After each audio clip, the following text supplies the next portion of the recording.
Hi అండి అందరికీ. మీరు చూస్తున్నది షెఫ్ స్వప్న యూట్యూబ్ ఛానల్. ఈరోజు వచ్చేసి అయితే గాజర్ హల్వా అండి. చలికాలం వచ్చేసింది కదా, ఇంకా సీజన్ వచ్చిందనమాట.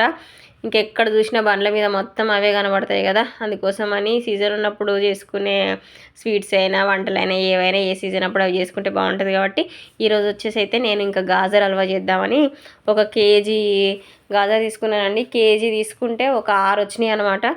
అవైతే మంచిగా పై పొట్టు అంతా గీసేసుకొని కడుక్కోవాలి. పై పొట్టు గీసేసుకున్న తర్వాత కడిగేసుకొని మంచిగా మన కుడకలు గీకేది ఉంటుంది కదండి, కుడకలు గీకేది సన్నదాంతో కాకుండా దొడ్డుది ఉంటుంది కదా, నీటి పక్కకి ఒక పక్క సన్నగా ఒక పక్క దొడ్డు ఉంటుంది కదా, ఆ దొడ్డు దాంతో మంచిగా గీకేసుకోవాలండి.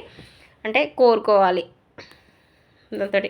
అది కోరి అది పక్కకు పెట్టేసుకొని మంచి ఒక మందపు మూకుడు ఉంటే ప్యాను ఏదో మంచి ఏటీఎస్ అయితే మందపాటిది తీసుకోవాలండి. మందపున్నదైతే మాడిపోదు అనమాట, ఎందుకంటే క్యారెట్ ఎక్కువసేపు ఏంపాలి కదా, అందుకోసమని మందం తీసుకొని ఫస్ట్ ఒక మనకు నెయ్యి కొంచెం ఎక్కువ కావాలంటే ఎక్కువనే వేసుకోవచ్చండి. ఎక్కువ వేసుకుంటేనే టేస్ట్ ఉంటుంది.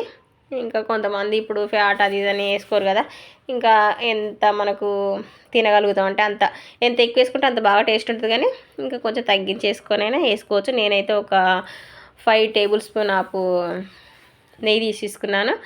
ఇంకా ఒక పిరికెడు జీడిపప్పు, ఒక కొన్ని కిస్మిస్లు తీసేసుకున్నాను.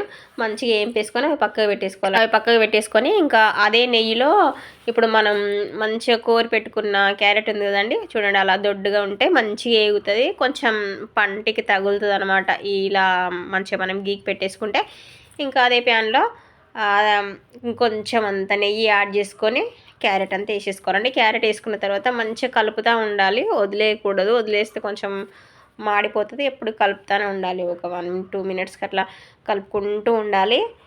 చూడండి దాన్ని నిండి వేసాను కదా, కలుపుతా అంటే ఇంత అనిపిస్తుంది ఫస్ట్ గీకినప్పుడు.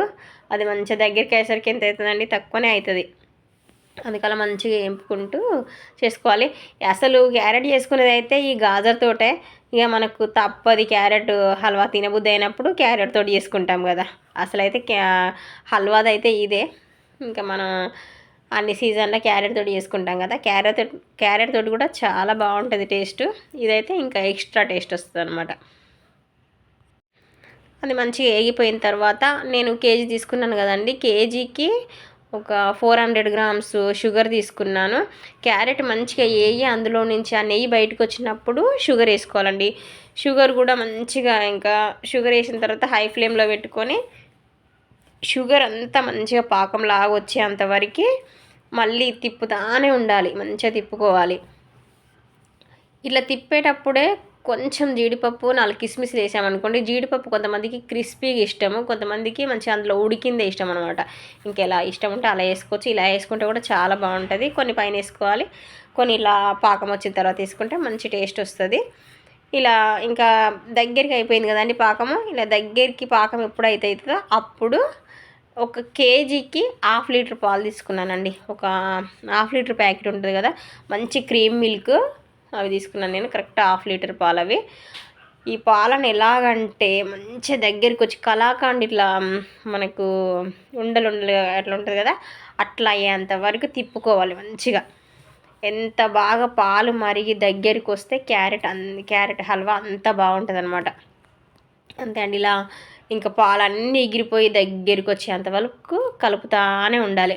చూడండి ఇలా దగ్గరికి వచ్చి మంచి కలర్గా ఎంత బాగుంటుందంటే అసలు మామూలుగా మనం క్యారెట్ హల్వా వేసుకుంటే పాలు వేయగానే తెల్లగా అయిపోతుంది అనమాట. అదే ఈ గాజర్ హల్వా అయిందనుకోండి ఎంత కలర్ఫుల్గా ఉందో చూడండి. ఓకే అండి, వీడియో నచ్చితే లైక్ చేయండి.